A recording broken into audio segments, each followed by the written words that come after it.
오늘은 주님의 은혜에 대해서 함께 말씀을 나누려고 해요. 저는 찬양을 부르면서 많은 은혜를 받지만 또 여러분들은 또 다른 것을 통해서 여러분 삶의 은혜를 받는 부분들이 있을 겁니다. 그래서 우리의 삶의 은혜가 얼마나 귀한지를 생각해보고 또 하나님 앞에 우리가 은혜를 구하는 것이 얼마나 큰 축복인가 하는 것을 함께 나누려고 합니다. 제가 이런저런 신문이나 이런 거를 보고 또 설교를 듣는데 어떤 목사님이 이런 이야기를 하시더라고요. 근데 그 목사님 이렇게 나중에 교회를 찾아보니까 전라도 쪽에 그 바닷가에 한 어촌에 있는 교회 목사님의 설교가 올라와 있더라고요. 그런데 그 어촌이 몇 년 전부터 참 심각한 상황에 빠져 있다라고 얘기를 하시는 거예요. 그래서 우리 어촌이 정말 힘들고 어려운 상황에 직면해 있습니다. 그러면서 젊은이들은 점점 도시로 빠져나가고 점점 이제 배를 탈 사람은 없고 일할 사람은 없고 그래서 교회에도 이제 젊은 사람을 찾아보기가 참 어려운 상황입니다. 또 얼마 전부터 이제 해수 온도가 상승을 하면서 잡히는 어종이 많이 바뀌는 거예요. 기존에 잡히던 어종이 안 잡히고 또 새로운 어종이 잡히는데 그 양도 얼마 되지 않고 그래서 이 어촌의 경제적인 상황으로도 많이 힘들고 어렵다라고 이야기를 하면서 우리가 이 문제를 어떻게 헤쳐나갈까를 여러 성도들과 함께 이야기를 했는데 한 장로님이 목사님 우리가 이 문제를 놓고 정말 하나님 앞에 기도합시다. 우리가 걱정만 하지 말고 기도합시다. 그래서 우리가 하나님 앞에서 정말 특별 새벽 기도를 해서 기도합시다. 그래서 그 목사님이 장로님한테 그랬대요.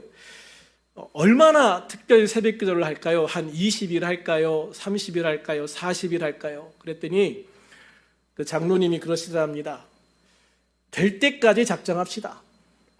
이 마을에 젊은이들이 돌아오고 우리가 다시 배를 타고 나갔을 때 어획량이 다시 늘 때까지 하나님이 주실 때까지 작정하고 기도합시다. 그렇게 이야기를 했고 또 그곳에 있는 많은 성도들이 그렇게 찬성을 했다고. 그래서 그 목사님이 그 자리에서 그걸 선포하는 거예요. 이제 앞으로 우리 교회는 될 때까지 새벽에 이 마을에 젊은이들이 돌아오고 어획량이 다시 늘어나고 하나님의 풍성함이 하나님의 은혜가 다시 임할 때까지 우리는 특별 새벽 기도를 합니다. 이렇게 선포를 하시더라고요. 저는 그런 모습을 보면서 참 은혜를 받았어요. 참 이게 믿음 있는 사람의 모습이구나. 어떻게 보면 농촌이건 어촌이건 다 그런 상황 아니겠습니까? 점점 힘들어지는 거예요. 근데 농촌 어촌만 그렇습니까? 아니에요. 도시도 다 힘들어지고 있어요. 특별히 이 젊은이들이 수가 정말 빠르게 줄어들고 있어요. 이번에 요 주변에 있는 초등학교 이렇게 보니까 예년에 그 초등학교 입학할 때 보통 100명 넘게 입학할 때도 있었고 60명, 30명 그렇게 입학하더니 올해는 20명 미만으로 입학을 했다. 한 학년, 초등학교 1학년에 입학한 아이들이 그 큰 초등학교에 20명이 안 된다. 참 심각한 문제 아니겠습니까? 그렇기 때문에 더 간절하게 기도가 되는 것 같아요. 하나님, 이러한 상황이지만 그러나 그럼에도 불구하고 하나님 우리들 교회를 축복하셔서 우리들 교회 성도들이 늘어나게 하시고 새로 전도되는 인원들이 늘어나게 하시고 그럼에도 불구하고 하나님 이곳에 주님의 은혜가 주님의 축복이 늘 함께하는 그런 교회, 그런 우리들이 되게 해달라고 우리가 함께 기도하게 되어지는 것이죠. 오늘 우리가 함께 묵상할 말씀도 이와 같이 어려움 속에서 희망을 노래하고 있는 본문이에요. 바로 하나님의 은혜를 통한 희망과 소망을 바라보는 그러한 말씀이죠. 시대를 초월해서요, 인간은 고난 앞에서 참 무기력할 때가 많습니다. 이사야 시대 유대 백성들은요, 아스로라고 하는 거대한 제국의 침략 앞에 놓여 있었어요. 정말 바람 앞에 놓여 있는 등불과 같은 그런 정말 아주 위태위태한 그런 상황이었거든요. 그들은 자신들의 힘으로는 도저히 해결할 수 없는 이 문제 직면에서 두려움과 절망 속에 날마다 신음하고 있었다는 거예요. 그런데 그때 이사야 선지자는요, 하나님을 향해서 이렇게 기도합니다. 오늘 본문 같이 한번 읽어볼까요? 시작. 여호와여 우리에게 은혜를 베푸소서. 우리가 주를 앙망하오니 주는 아침마다 우리의 팔이 되시며 환난 때에 우리의 구원이 되소서. 아멘. 여호와여 우리에게 은혜를 베푸소서. 여호와여 우리에게 은혜를 베푸소서. 우리가 주를 앙망하오니 주는 아침마다 우리의 팔이 되시며 환난 때에 우리의 구원이 되소서. 이런 기도를 하고 있는 거예요. 여기에서 앙망한다라고 하는 단어는요, 단순히 쳐다보는 것을 넘어서 전적으로 의지하면서 간절히 소망한다라는 의미가 있어요. 전적으로 의지하며 간절히 소망하고 바라보며 기다린다. 이게 앙망이라는 뜻이거든요. 전적으로 의지해요. 간절히 소망하며 바라봐요. 그러면서 기다리는 거예요. 그렇습니다. 고난 앞에서 인간적인 방법을 다 내려놓고요, 오직 하나님의 때를 기다리는 것이 바로 믿음의 시작인 거예요. 여러분 이걸 분명히 아셔야 돼요. 인간적인 방법을 다 내려놓고 오직 하나님의 은혜, 하나님의 때를 기다리는 것, 그것이 바로 우리의 믿음의 시작이다. 우리는요, 문제가 생기면 먼저 사람을 찾아요, 지식을 찾아요, 돈을 찾아요.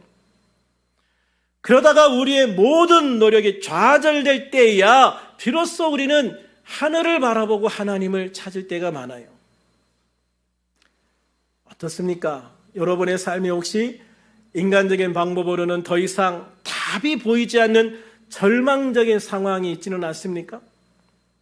재정 문제, 질병 문제, 관계 문제, 영적인 침체 등등. 사랑하는 여러분, 이런 문제가 혹시 여러분 앞에 닥쳐왔다면 또는 앞으로 닥쳐온다면 다른 방법을 찾으려고 동분서주하지 말고 먼저 하나님 앞에 나와 무릎 꿇을 수 있는 여러분이 되기를 주님의 이름으로 축원합니다. 하나님 앞에 무릎 꿇고 기도하면요, 사람이 도움이 필요할 때 사람을 붙여주셔요. 또 다른 해결 방법이 있으면 그 방법으로 우리를 인도해 주십니다. 내가 찾으려고 동분서주하다가 어떤 방법을 찾았다. 그렇지만 오히려 그것이 나의 발목을 잡기 십상이에요. 여러분 급할 때 이런 거 저런 거 생각해 보지 않고 이거를 덥석 잡았는데 그게 오히려 더 큰 실패의 원인이 되기도 하는 거예요. 그래서 여러분 급할 때는 절대 아무 것이나 잡으면 안 되는 거예요. 그래서 우리는 급할 때일수록 기다릴 수 있어야 되고, 급할 때일수록 인내해야 되고, 급할 때일수록 기도하면서 주님의 응답을 기다려야 되는 거예요. 직장을 가질 때도 마찬가지입니다. 우리 젊은이들이 직장 가질 때도 먼저 기도하면서 주님이 주시는 응답을 기다릴 필요가 있어요. 근데 직장은 이게 아니다 싶으면 사표 내고 다른 직장 찾아도 돼요. 시간이 어느 정도 손해를 보겠지만 내 삶에 큰 손해는 보지 않을 수 있어요. 그런데 여러분 사업은 또 다르잖아요. 사업은 이게 안 되면 내 삶에 엄청난 손해를 가져와요. 그래서 사업을 할 때는요, 더 철저히 기도하면서 주님이 응답하실 때까지 기다려야 될 필요가 있는 거죠. 그리고 여러분의 삶에 뭔가 긴박한 문제가 있을 때는 기도하고 결정은 하지 마세요. 기도는 하고 결정은 하지 마라. 기도하면서 주님의 인도하심, 주님이 주시는 말씀, 주님이 주시는 응답을 기다려야 돼요. 여러분, 예수님이 기도에 대해서 이야기하실 때 세 가지를 얘기하셔요. 구하라, 찾으라, 두드리라. 구하고 찾고 두드리라. 어떻게 보면 다 똑같은 의미로 볼 수 있지만 약간씩 뉘앙스가 달라요. 구하라, 전심으로 하나님 앞에 기도하라는 거예요. 문제가 생겼어요. 기도해라 이거죠. 문제가 생겼으면 기도해라. 그런데 여러분, 기도만 드립다 하면 안 돼요. 기도할 때 가장 큰 실패의 원인이 뭐냐면 기도만 하는 거예요. 기도만. 기도하면 하나님이 어떻게 응답하시는지를 찾아야 돼요. 하나님이 때로는 내 마음의 생각으로, 느낌으로 응답하실 때도 있어요. 또 어떨 때는 분명한 음성을 주실 때도 있어요. 뭔가 분명한 것을 보여주실 때도 있어요.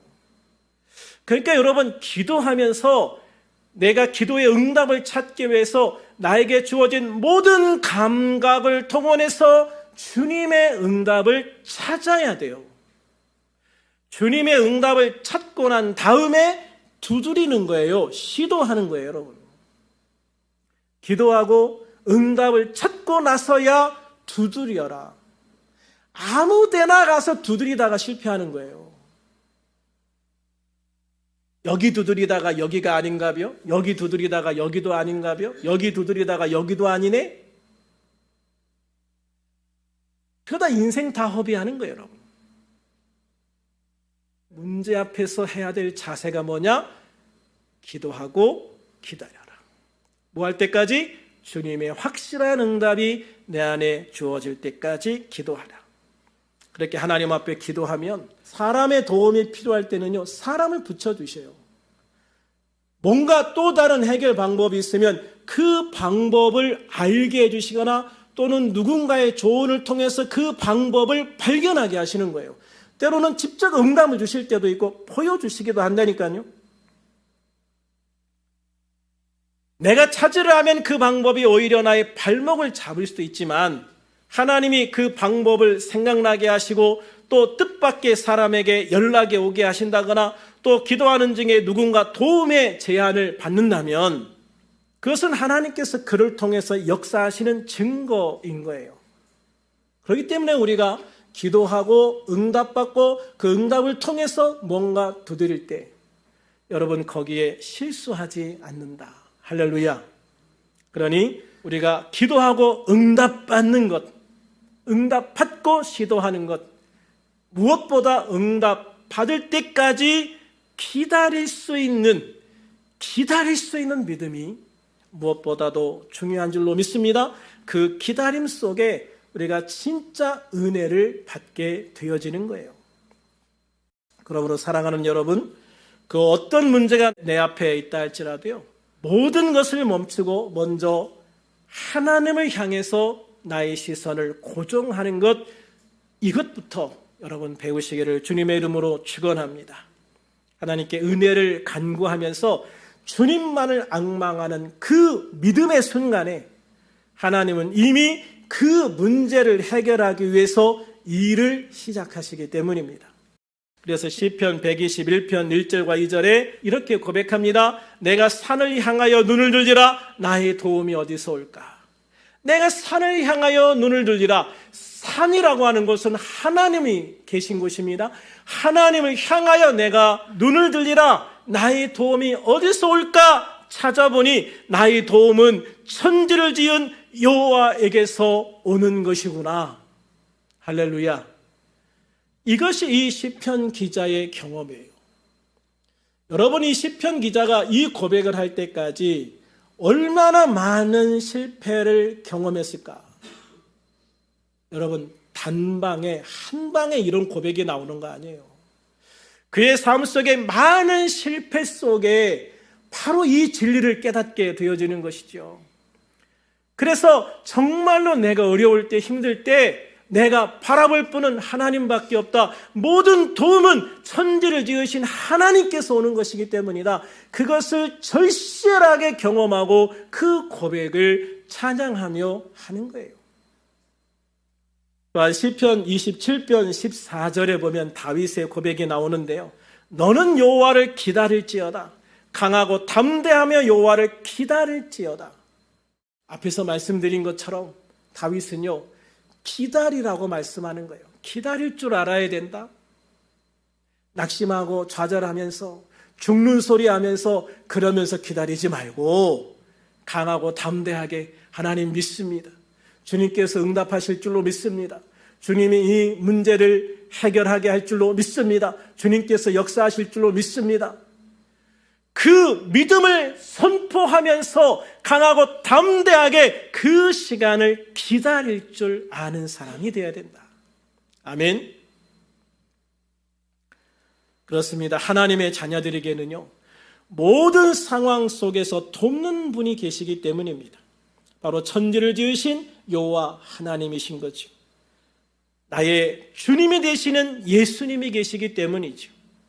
지금 나와 함께 계시며 나를 인도하시고 돕고 계시는 성령 하나님이 나와 함께 계시기 때문입니다.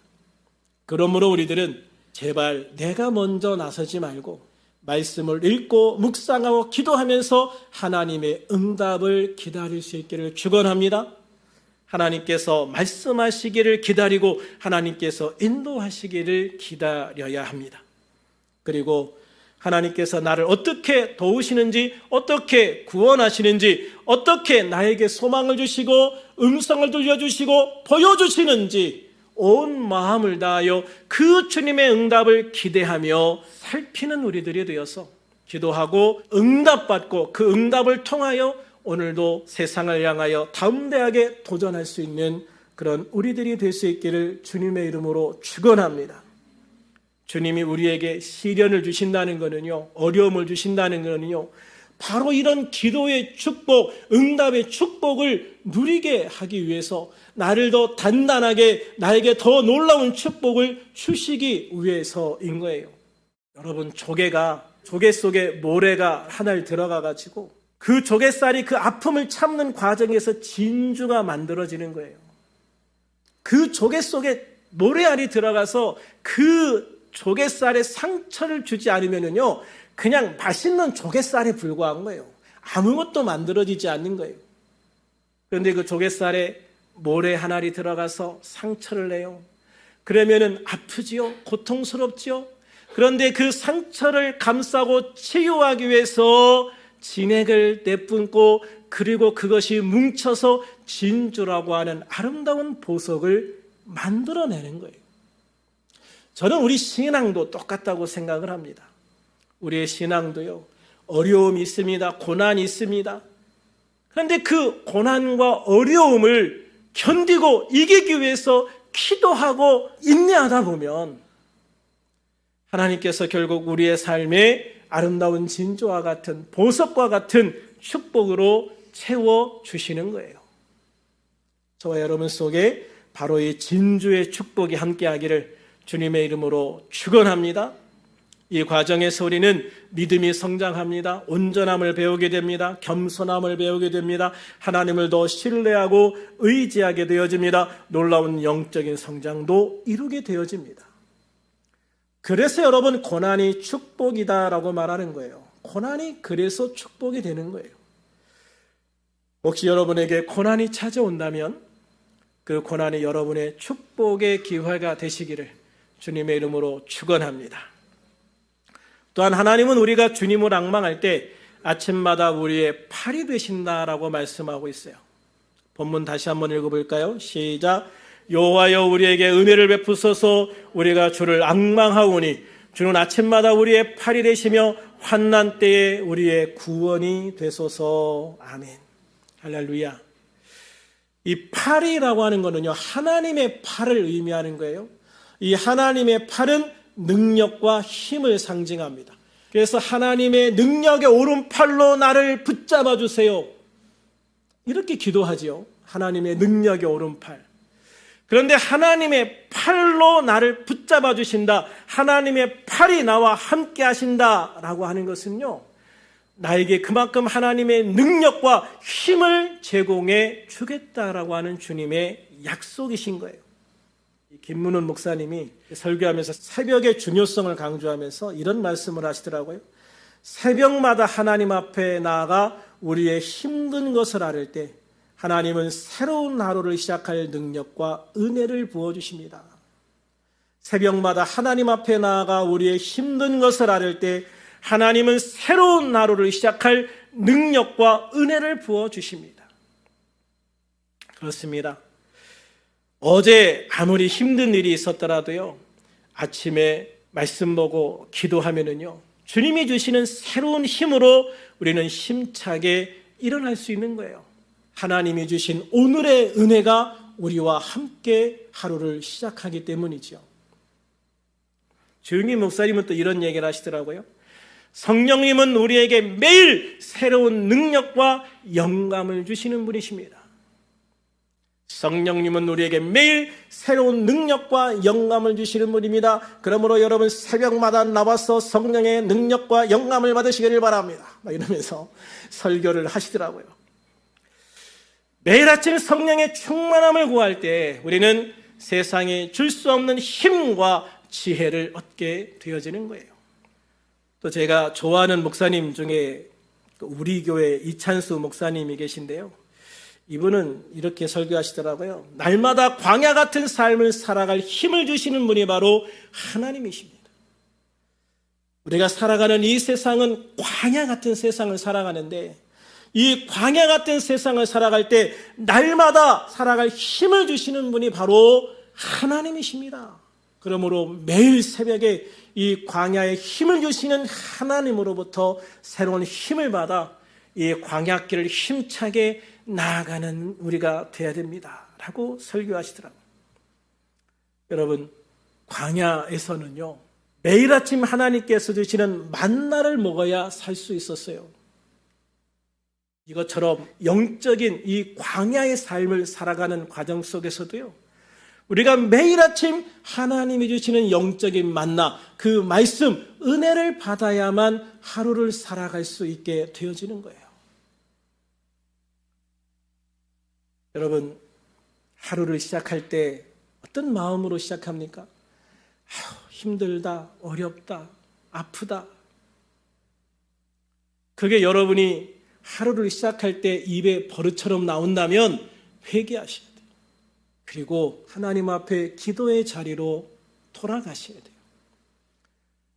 교회 나오지 못해도 상관없습니다. 여러분이 딱 눈을 떴을 때 제일 먼저, 여러분이 눈을 떴을 때 제일 먼저 뭘 하는가? 먼저 여러분 말씀 한 줄 보고 먼저 하나님, 오늘 하루를 주님의 손에 맡깁니다. 오늘 하루를 주님의 은혜에 맡깁니다. 하나님, 오늘도 주님 안에서 힘차게 하루를 살아갈 수 있도록 나의 모든 순간순간을 지켜주시고 인도해 주시고 힘을 주시옵소서. 하루를 기도와 함께 시작하세요. 말씀과 함께 시작하세요. 그러면요, 우리의 입속에서 우리의 말이 달라질 거예요. 아유, 힘들어, 어려워 죽겠다. 여러분요, 이거는 불신의 말입니다. 이거는 마귀가 주는 말이에요. 하나님이 주는 언어는, 하나님을 믿는 백성들은요, 하나님이 주시는 언어를 사용해야 돼요. 감사합니다. 축복합니다. 오늘도 힘을 내겠습니다. 오늘도 주님 안에서 믿음으로 살아가겠습니다. 오늘도 힘을 주신 주님 감사합니다. 은혜를 주신 주님 감사합니다. 오늘도 이룰 수 있게 하신 주님, 성취하게 하신 주님 감사합니다. 오늘도 잘 될 줄 믿습니다. 오늘도 하나님의 복이 나와 함께 할 줄로 믿습니다. 여러분, 우리가 하나님이 주시는 이 하나님의 언어로 하루를 시작하고 그렇게 하나님의 언어로 우리의 삶을 살아갈 때 우리의 삶이 진정한 하나님의 백성의 삶, 하나님의 축복의 삶을 살아가게 되어지는 것입니다.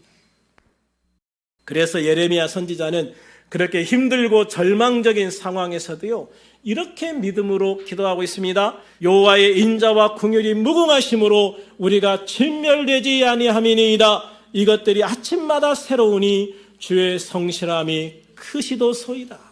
또 이사야 선지자도 그 힘들고 고통스럽고 절망적인 상황에서 이렇게 기도합니다. 오직 여호와를 앙망하는 자는 새 힘을 얻으리니 독수리가 날개치며 올라간 같을 것이요 다른 막질하여도 곤비하지 아니하겠고 걸어가도 피곤하지 아니하리로다. 아멘. 그렇습니다, 여러분. 오직 하나님을 간절한 마음으로 사모하며 바라볼 때 주님이 주시는 새로운 힘을 얻게 되어집니다. 피곤하고 지칠 때 또 새로운 힘을 주십니다. 새로운 소망을 주십니다. 감사할 수 있게 됩니다. 기뻐할 수 있게 되어집니다. 그래서 하나님을 바라보며 기도하는 성도는 늘 새로운 힘을 얻게 되고 믿음으로 승리하는 그런 복된 삶을 살아갈 수 있게 되어지는 거예요. 그러므로 우리들 모두 늘 하나님을 앙망하는 성도가 되어서 아침마다 새 힘을 주시는 하나님, 그리고 우리가 지치고 힘들 때마다 또 새로운 힘을 주시는, 새로운 은혜를 주시는 그 하나님의 은혜를 날마다 누릴 수 있는 우리들이 될 수 있기를 우리 주님의 이름으로 축원합니다. 마지막으로 이사야 선지자의 기도의 최종 목적은 환난 때 우리의 구원이 되소서라는 기도에서 볼 수가 있어요. 환난 때 우리의 구원이 되소서. 본문 다시 한번 읽어봅니다. 시작. 여호와여 우리에게 은혜를 베푸소서. 우리가 주를 앙망하오니 주는 아침마다 우리의 팔이 되시며 환난 때에 우리의 구원이 되소서. 환난 때에 우리의 구원이 되소서. 우리가 하나님을 앙망하고 매일 아침 주님께 새 힘을 공급받을 수 있는 궁극적인 이유가 바로 모든 환난 속에서 하나님이 우리의 유일한 구원자가 되시기 때문입니다. 그렇습니다. 세상은 환난을 피하려고 하지만 우리는 환난 속에서 주님을 만나고 구원을 경험하는 사람들인 거예요. 우리는 환난을 통해서 하나님을 더 깊이 알게 되기 때문입니다. 그러므로 절대 절망 속에서 하나님을 바라볼 때 기적이 일어나는 거예요. 여러분 속에 여러분이 감당할 수 없는 힘든 어려움, 고난이 온다면 여러분 그때가 바로 기적을 경험할 때인 걸 믿으시기를 바랍니다. 무릎 꿇고 기도하고 하나님의 기적을 경험하고 하나님께 영광 돌리는 우리의 삶이 되시기를 주님의 이름으로 축원합니다. 하나님의 구원은 우리의 상식을 뛰어넘는 전능하신 역사이기 때문입니다.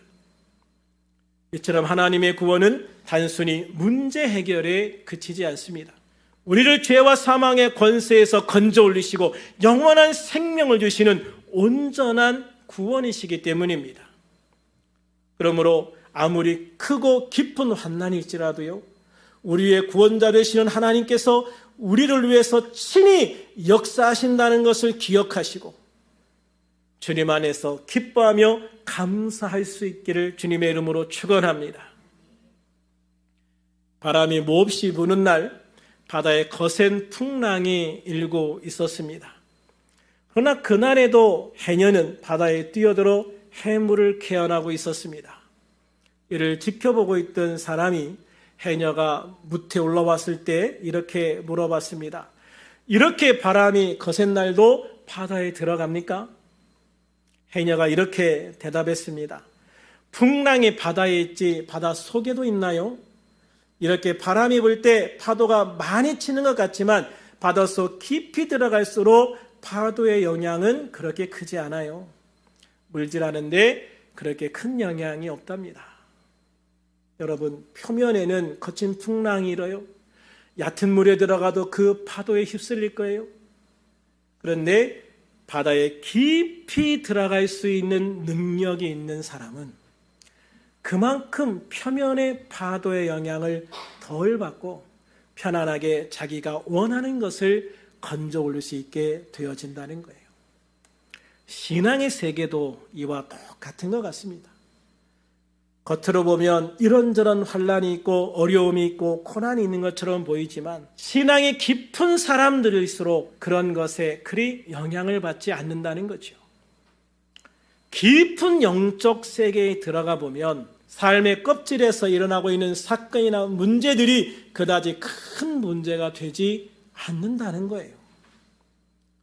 고난의 언덕 너머에 있을 영광을 믿고 바라보는 사람들, 바로 영적인 깊은 곳에 들어가 있는 사람들은요, 오늘의 풍랑과 시련을 하나님의 사랑과 도우심과 인도하심 속에서 얼마든지 이겨낼 수 있는, 견딜 수 있는, 승리할 수 있는 힘이 있기 때문입니다.